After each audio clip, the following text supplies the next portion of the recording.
Motoni si kuzuri kwa vyovyote vile itakavyokuwa. Hata ingelikuwa moto wenyewe hauunguzi, ni kule kufungiwa tu mle ndani. Ukaekwa na njaa, wewe hamna adabu nyingine, hakuna kupigwa, hakuna lolote. Ufungiwe tu mle ndani, uwekwe na njaa, usipewe chakula. Adabu hiyo tu ya kuwekwa na njaa, usipewe chakula wala usipewe maji ya kunywa, hivyo tu basi, si kuzuri. Na ndio maana utawaona watu wa motoni kila wakati wakitajwa katika Qur'an, wanaomba watolewe, wanaomba waletewe maji ya kunywa, wanaomba sijui, mwisho wataomba kufa.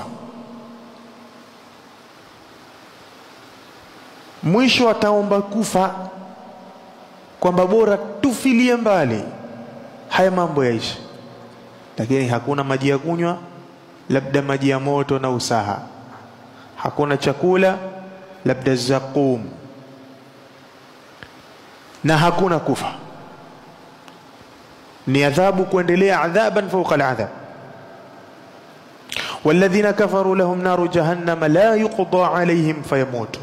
Allah anasema hapatohukumiwa kwao wafe, wala yukhaffafu anhum min adhabiha, wala hawatopunguziwa adhabu za moto.